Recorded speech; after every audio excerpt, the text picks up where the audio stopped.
Hello students, how are you all? In previous video we have studied about the versatile nature of carbon.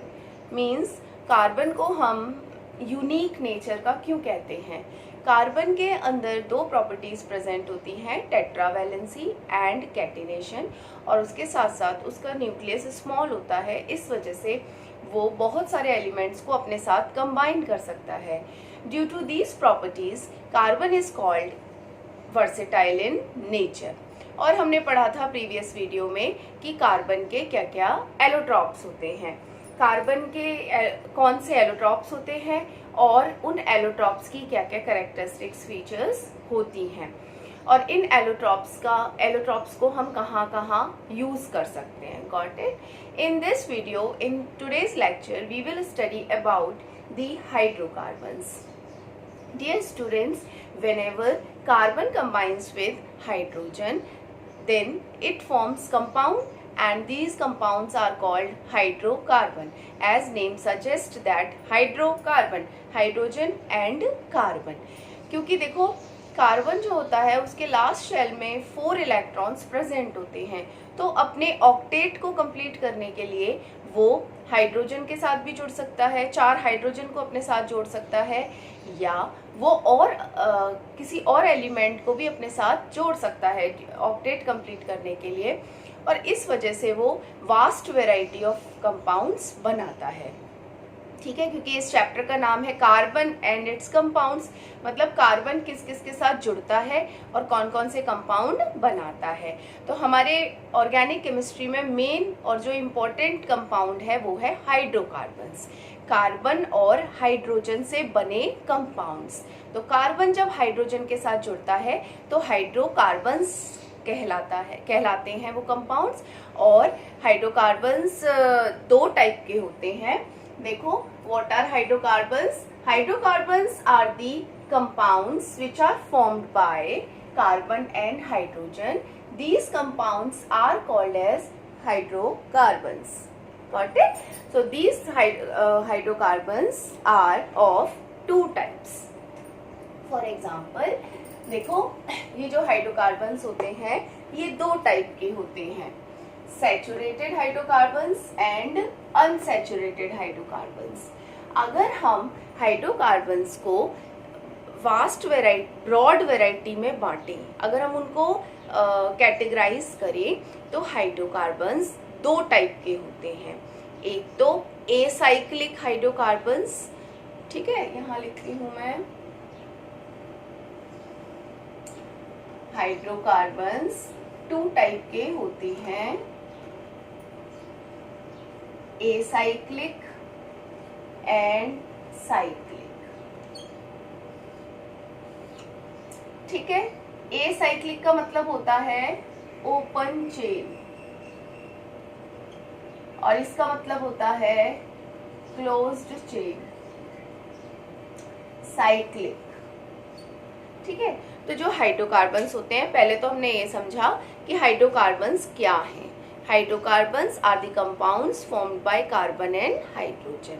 अब carbon ने hydrogen के साथ combine किया, carbon hydrogen, या ठीक है, बहुत सारे कार्बन एटम्स ने हाइड्रोजन को कंबाइन कर लिया, तो वो क्या बन गए? हाइड्रोकार्बन्स।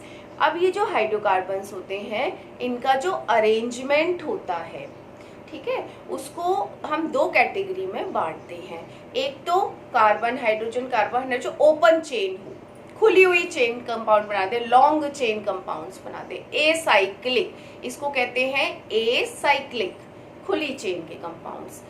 दूसरा टाइप होता है साइक्लिक, अगर हम इस चेन को बंद कर दें, साइक्लिक रूप में कर दें।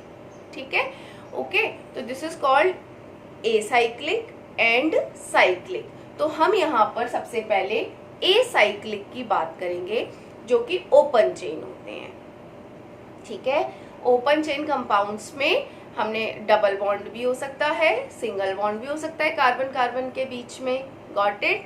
तुम लोग बहुत अच्छे से जानते हो, हमने प्रीवियस वीडियो में पढ़ा था कि जब कार्बन दूसरे कार्बन के साथ जुड़ता है, या जो अदर कंपाउंड्स हैं, डबल बॉन्ड्स क्या होते हैं उनके साथ, सिंगल बॉन्ड क्या होते हैं, उनको हम 2 लाइन से शो करते हैं, डबल बॉन्ड को सिंगल बॉन्ड को सिंगल लाइन से शो करते हैं, ट्रिपल बॉन्ड को 3 लाइन से शो करते हैं, ठीक है। तो ऐसे ही ये डबल बॉन्ड, सिंगल बॉन्ड और ट्रिपल बॉन्ड कार्बन दूसरे कार्बन एटम्स के साथ भी फॉर्म कर सकता है अपनी वैलेंसी को सेटिस्फाई करने के लिए। अगर इसकी वैलेंसी 4 नहीं होती, वैलेंसी की दूसरी डेफिनेशन क्या होती है? Combining capacity. अपने साथ कोई एलिमेंट कितने एलिमेंट्स को जोड़ सकता है, वो उसकी वैलेंसी कहलाती है। तो इस हिसाब से कार्बन के लास्ट शेल में 4 इलेक्ट्रॉन्स हैं, तो वो 4 एलिमेंट्स को अपने साथ जोड़ सकता है, तो इसीलिए इसकी वैलेंसी 4 है, ठीक है। जहां कहीं इसकी वैलेंसी पूरी नहीं होती, इसकी तरफ 4 एलिमेंट्स नहीं जुड़ते, वहां पर क्या होता है कि एक एक्स्ट्रा लाइन हम लगा देते हैं, बॉन्ड बोलते हैं उसको, ठीक है। तो बॉन्ड को हम वैलेंसी काउंट करते हैं। तो इस हिसाब से कार्बन अपनी वैलेंसी को पूरा करने के लिए double bond, triple bond and single bond बनाता है, ठीक है। तो हमने अभी पढ़ा हाइड्रोकार्बन्स 2 टाइप के होते हैं, acyclic hydrocarbons and cyclic hydrocarbons. Cyclic hydrocarbons हम आगे की वीडियोस में पढ़ेंगे।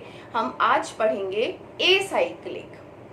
एसाइक्लिक को हम एलिफैटिक कंपाउंड्स भी कहते हैं, एसाइक्लिक कंपाउंड्स या एलिफैटिक कंपाउंड्स, ठीक है।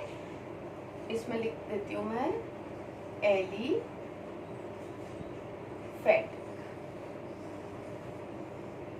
ठीक है। तो hydrocarbons are of 2 types, acyclic and cyclic. Acyclic होते हैं ओपन चेन कंपाउंड्स और इनको क्या कहते हैं? एलिफैटिक। अब अपने उस पे आते हैं, ये जो एसाइक्लिक कंपाउंड्स होते हैं, जो ओपन चेन कंपाउंड्स होते हैं, वो आपके 2 टाइप के हो सकते हैं। एक तो saturated hydrocarbons and unsaturated hydrocarbons. Saturated hydrocarbons, saturated जैसा कि नाम से ही समझ में आ रहा है, वो हाइड्रोकार्बन्स जिसमें कार्बन की वैलेंसी सेटिस्फाइड हो, ठीक है। सेटिस्फाइड का मतलब ये होता है कि सिंगल बॉन्ड हो, वो सैचुरेट कहलाते हैं, ठीक है। कोई हमें एक्स्ट्रा लाइन नहीं लगानी पड़ रही हो, ठीक है, वो कहलाते हैं सैचुरेट हाइड्रोकार्बन्स। और अनसैचुरेटेड हाइड्रोकार्बन्स क्या होते हैं? जैसा कि नाम से समझ में आ रहा है, जिसमें कार्बन की वैलेंसी पूरी ना हो, और कार्बन की वैलेंसी को पूरा करने के लिए हमें लाइंस लगानी पड़े, बॉन्ड्स लगाने पड़े, वो कंपाउंड्स कहलाते हैं अनसैचुरेटेड हाइड्रोकार्बन्स, ठीक है। मैं भी यहाँ एक्सप्लेन भी करूंगी तुम्हें क्या होते हैं ये, ओके।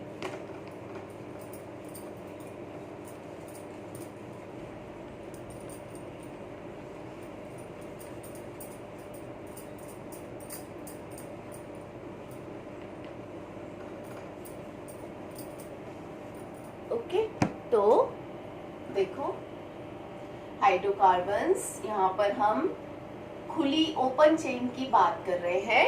ओपन चेन का क्या मतलब है? ऐसे कार्बन कार्बन कार्बन, ठीक है। अब यहीं पर हम एक बार ये बनाने की कोशिश करते हैं कि अगर हम, ये कार्बन एटम है, इसकी 4 वैलेंसी होनी चाहिए, 4 एलिमेंट इसके साथ जुड़े होने चाहिए। तो देखो इधर भी जुड़ सकता है, इधर भी जुड़ सकता है और इधर भी, तो इसकी वैलेंसी हो गई ना 1 2 3 4।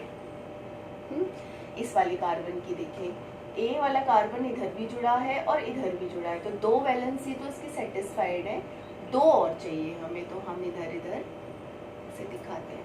And this is none H means अपनी वैलेंसी को पूरा करने के लिए एलिमेंट्स को जोड़ रहा है। और मैंने बताया ही था ये कैसे बना है। अगर हम इसको ले एग्जाम्पल के जैसे, देखो अगर मैं लूँ, मुझे CH4 बनाना है, ओके, 1 कार्बन और 4 हाइड्रोजन, तो मैं इसका बॉन्ड स्ट्रक्चर कैसे बनाऊंगी? मैंने प्रीवियस वीडियो में भी समझाया था। डॉट स्ट्रक्चर कैसे बनाऊंगी? कार्बन हाइड्रोजन, ये कैसे बना कंपाउंड? इनके बीच जरूर इलेक्ट्रॉन्स की शेयरिंग हुई होगी आपस में, तो कैसे हुई? हाइड्रोजन हाइड्रोजन, कार्बन के पास कितने, हम मैंने तुम्हें बताया था ना, डॉट स्ट्रक्चर बनाने के लिए लास्ट शेल में जितने इलेक्ट्रॉन्स प्रेजेंट होते हैं उतने हम डॉट के रूप में लिख लेते हैं। तो कार्बन के पास 4 इलेक्ट्रॉन्स प्रेजेंट होते हैं, ठीक है। हाइड्रोजन के पास कितने होते हैं? 1। ओके, अब हाइड्रोजन को तो 2 ही इलेक्ट्रॉन्स पूरे करने हैं अपने, तो इसने पूरे कर लिए शेयरिंग के थ्रू, दोनों नॉन मेटल हैं, ठीक है। अब देखो इन दोनों के बीच में 2 इलेक्ट्रॉन की शेयरिंग हो रही है तो सिंगल बॉन्ड आ गया, 2 इलेक्ट्रॉन की शेयरिंग होती है तो सिंगल बॉन्ड आता है ना। अब हाइड्रोजन ने तो अपनी स्टेबिलिटी पूरी कर ली, लेकिन कार्बन भी करेगा। कार्बन के पास अपने 4 इलेक्ट्रॉन्स थे ही, हाइड्रोजन के वो और 4 ले लेगा तो 8 हो जाएंगे उसके। इस तरीके से उसके 8 इलेक्ट्रॉन्स पूरे हो गए और हमारा क्या कंपाउंड बन गया? CH4। तो इसमें भी तुम देख रहे हो कि कार्बन ने अपने चारों तरफ 4 हाइड्रोजन जोड़ी हुई हैं थ्रू शेयरिंग। ओके, तो अपनी वैलेंसी सेटिस्फाई करने के लिए ये शेयरिंग करता है। और हमेशा याद रखना, शेयरिंग के द्वारा बने हुए बॉन्ड्स कोवेलेंट बॉन्ड कहलाते हैं। और कोवेलेंट बॉन्ड्स को हम हमेशा ना ऐसे स्फेरिकल से शेयर से दिखाते हैं कि इतने इलेक्ट्रॉन शेयर हो रहे हैं, whereas in ionic bond हम एरो लगाते हैं, इलेक्ट्रॉन का transfer, completely losing completely gaining. तो आयनिक कंपाउंड जब बनते हैं वहां पर परमानेंटली लूज होता है इलेक्ट्रॉन, आयन बन जाते हैं। लेकिन जब कोवेलेंट बॉन्ड बनता है तो वहां शेयरिंग होते हैं, वहां पर परमानेंटली लूज या गेन नहीं होते। Got it? तो उसमें कोई चार्ज नहीं आता। तो this type of compounds are called covalent bond, ठीक है। यहाँ मैंने ये समझाया तुम्हें CH4 कैसे बना, कैसे अपनी वैलेंसी ये सेटिस्फाई करता है कार्बन। ओके,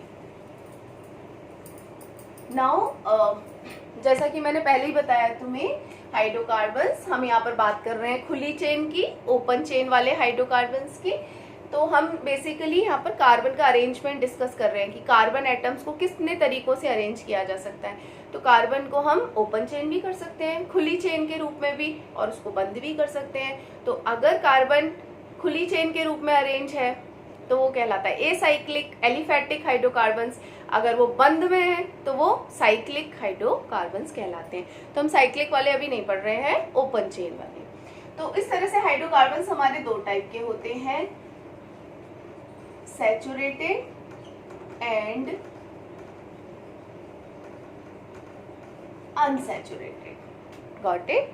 अच्छा, जो सैचुरेटेड हाइड्रोकार्बन्स होते हैं उनमें कार्बन और कार्बन के बीच में सिंगल बॉन्ड प्रेजेंट होता है।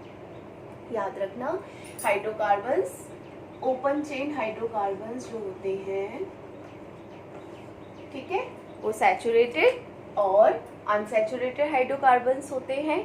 और सैचुरेटेड हाइड्रोकार्बन्स क्या होते हैं? जिनमें कार्बन और कार्बन के बीच में सिंगल बॉन्ड प्रेजेंट होता है। अनसैचुरेटेड हाइड्रोकार्बन्स आपके 2 टाइप्स के होते हैं, जिनमें कार्बन और कार्बन के बीच में डबल बॉन्ड प्रेजेंट हो या कार्बन और कार्बन के बीच में ट्रिपल बॉन्ड प्रेजेंट हो। ठीक है, एक बार फिर से एक्सप्लेन करते हैं इसको। हाइड्रोकार्बन्स 2 टाइप के हैं, saturated hydrocarbons and unsaturated hydrocarbons. Saturated hydrocarbons वो हाइड्रोकार्बन्स होते हैं जिनमें कार्बन और कार्बन के बीच में सिंगल बॉन्ड प्रेजेंट होता है। अनसैचुरेटेड हाइड्रोकार्बन्स वो हाइड्रोकार्बन्स होते हैं जिनमें कार्बन और कार्बन के बीच में डबल बॉन्ड या कार्बन और कार्बन के बीच में ट्रिपल बॉन्ड प्रेजेंट होता है। ठीक है, एक बार एक एग्जांपल दिखाती हूँ मैं तुम्हें कैसे, ये क्या मतलब है इसका। ठीक है, कार्बन और कार्बन के बीच में डबल बॉन्ड या ट्रिपल बॉन्ड कैसे प्रेजेंट है। देखो, सपोज मेरे पास 2 कार्बन है, ठीक है, ओके। तो इसके साथ में अब इसकी वैलेंसी सेटिस्फाई करती हूँ, हाइड्रोजन इसमें अटैच करती हूँ। Got it? देखो, ये वाले अलग अलग कार्बन एटम की हम वैलेंसी सेटिस्फाई करते हैं। तो इस वाले कार्बन एटम्स, एक कार्बन एटम यहाँ पर जुड़ा हुआ है तो इसकी ये वैलेंसी तो सेटिस्फाई है, 4 में से एक वैलेंसी सेटिस्फाइड है। अब 3 और चाहिए हमें, तो हम 3 लाइंस बना देते हैं।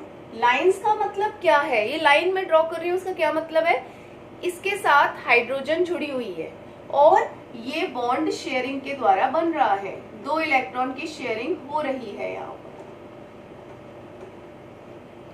ठीक है, यहाँ पर क्या हो रहा है, 2 इलेक्ट्रॉन की शेयरिंग हो रही है। ओके, जैसे यहाँ लिख दिया मैंने हाइड्रोजन हाइड्रोजन हाइड्रोजन। देखो अब ये कार्बन जो है तुम आसानी से देख पा रहे होगे, ये जो कार्बन है इसकी 4 वैलेंसी है, 4 इलेक्ट्रॉन्स ड्रॉ किए हैं मैंने, देखो 1 2 3 4। तो हाइड्रोजन का 1, तो इसने शेयर किया तो सिंगल बॉन्ड आ गया, इसने भी शेयर किया तो सिंगल बॉन्ड आ गया, इसने भी शेयर किया तो सिंगल बॉन्ड आ गया।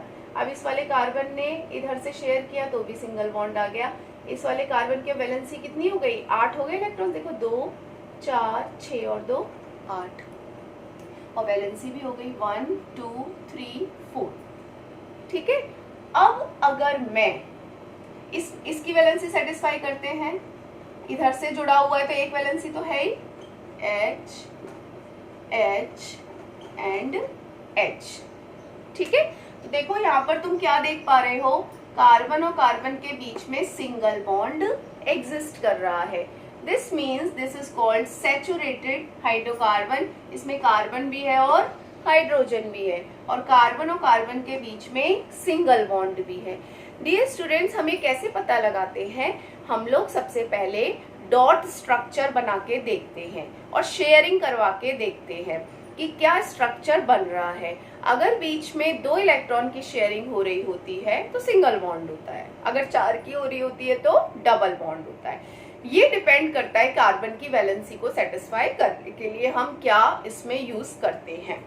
देखो अब यहाँ पर कार्बन की ना सारी वैलेंसी सेटिस्फाइड है और कार्बन के बीच में सिंगल बॉन्ड है। ठीक है, कार्बन और कार्बन के बीच में सिंगल बॉन्ड है, इसीलिए ये क्या कहलाएगा, सैचुरेटेड हाइड्रोकार्बन्स कहलाएगा। ठीक है, अब अगर मैं यहाँ पर देखो ये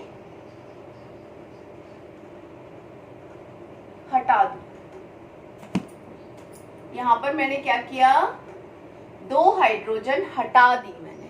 अब देखो इसकी कितनी वैलेंसी हुई, कार्बन की अधूरी रह गई। देखो इस वाले कार्बन एटम की कितनी वैलेंसी हुई, 1 2 3, एक तो मैंने हटा दी ना।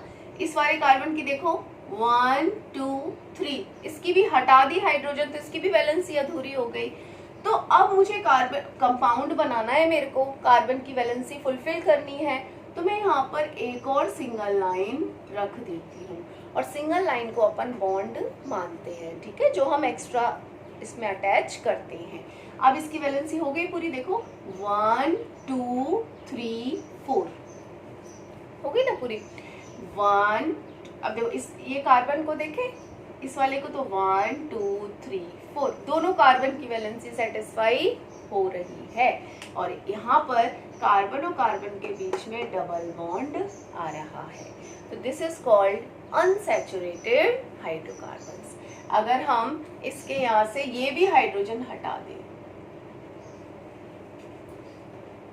ठीक है, तो देखो यहाँ पर इसकी कार्बन की वैलेंसी देखो 1 2 3, इस वाले कार्बन की देखो 1 2 3, अधूरी हो रही है ना, 4 होनी चाहिए लेकिन हो कितनी रही है, 3। तो अगर हम इधर 3 लगा दें तो ये ट्रिपल बॉन्ड हो गया। ओके, अब कार्बन और कार्बन के बीच में ट्रिपल बॉन्ड है। ट्रिपल बॉन्ड का मतलब क्या है, चाहे डबल बॉन्ड हो चाहे ट्रिपल बॉन्ड हो, ये क्या कहलाते हैं, अनसैचुरेटेड हाइड्रोकार्बन्स। Got it. तो हमारे पास हमने क्या बताया, हाइड्रोकार्बन्स 2 टाइप के होते हैं, जिसमें कार्बन और हाइड्रोजन आपस में जुड़े होते हैं, जिनमें अगर कार्बन ओपन चेन के रूप में अरेंज है, कार्बन एटम खुली चेन के रूप में अरेंज है, तो वो कहलाते हैं एसाइक्लिक हाइड्रोकार्बन्स। एंड अगर कार्बन को हम बंद कर देते हैं, कार्बन की एक क्लोज चेन बना देते हैं, तो वो कहलाते हैं साइक्लिक हाइड्रोकार्बन्स। और हमने आज पढ़ा, साइक्लिक नहीं पढ़े, एसाइक्लिक हाइड्रोकार्बन्स। एसाइक्लिक का मतलब ओपन चेन हाइड्रोकार्बन्स, और ये दो टाइप के होते हैं, saturated hydrocarbons and unsaturated hydrocarbons. Saturated hydrocarbons are those hydrocarbons which have single bond between carbon and carbon, and unsaturated hydrocarbons are those hydrocarbons which have carbon and carbon double bond and carbon and carbon triple bond. Got it? इसमें मैं एक और वो लिख रही हूँ, जो saturated hydrocarbons होते हैं उनके क्या विशेषताएं होती हैं। देखो, सैचुरेटेड हाइड्रोकार्बन्स जो होते हैं वो हमेशा नॉन सूटी फ्लेम से बर्न करते हैं। नॉन सूटी फ्लेम का मतलब होता है धुआं नहीं निकलता उनके में, ठीक है। और जो अनसैचुरेटेड हाइड्रोकार्बन्स होते हैं वो आपके सूटी फ्लेम से बर्न करते हैं। ओके, ये नॉन सूटी से प्लस ये ब्लू कलर की फ्लेम से बर्न करते हैं, और ये किससे करते हैं, येलो कलर से। ओके, तो these are the features of saturated hydrocarbons and unsaturated hydrocarbons. आज की वीडियो में इतना ही। तुम लोग इसको घर एनसीईआरटी में भी पढ़ना, और मैं ये भी कहना चाह रही थी कि तुम्हारा ट्यूसडे को वीकली टेस्ट है, तो उसके लिए 3rd chapter metals and non metals भी तुम लोगों को पढ़ना है। Got it? ये पढ़ना और इसके नोट्स अपनी फेयर नोटबुक में बनाना। उसमें लिखना हाइड्रोकार्बन्स की डेफिनेशन, उसके बाद हाइड्रोकार्बन्स कितने टाइप के होते हैं, एसाइक्लिक एंड साइक्लिक, और जो एसाइक्लिक होते हैं वो दो टाइप के होते हैं, सैचुरेटेड एंड अनसैचुरेटेड, और इनके सैचुरेटेड क्या होते हैं, अनसैचुरेटेड क्या होते हैं, उनकी विशेषताएं क्या होती हैं। Got it? ओके, और जो सैचुरेटेड हाइड्रोकार्बन्स होते हैं उनके नाम के एंड में ANE जुड़ता है, तुम लोग लिख सकते हो ये, ठीक है। और जो अनसैचुरेटेड डबल बॉन्ड होते हैं उनके नाम के एंड में ENE जुड़ता है, और जो ट्रिपल बॉन्ड होते हैं उनके नाम के एंड में YNE जुड़ता है, ठीक है। एक बार फिर से बताती हूँ, जो सैचुरेटेड हाइड्रोकार्बन्स होते हैं उनके नाम, अगर सिंगल बॉन्ड है तो उनके नाम के कंपाउंड्स के नाम के एंड में ANE लगेगा, और जो डबल बॉन्ड हाइड्रोकार्बन्स होते हैं उनके नाम के एंड में ENE लगेगा, सफिक्स है ना, और जो ट्रिपल बॉन्ड कंपाउंड्स होते हैं उनके नाम के एंड में YNE लगता है। ओके, ये अनसैचुरेटेड हाइड्रोकार्बन्स है। अनसैचुरेटेड हाइड्रोकार्बन्स दो टाइप के होते हैं, double bond and triple bond. Got it? So right these notes in your fair notebook. Thank you.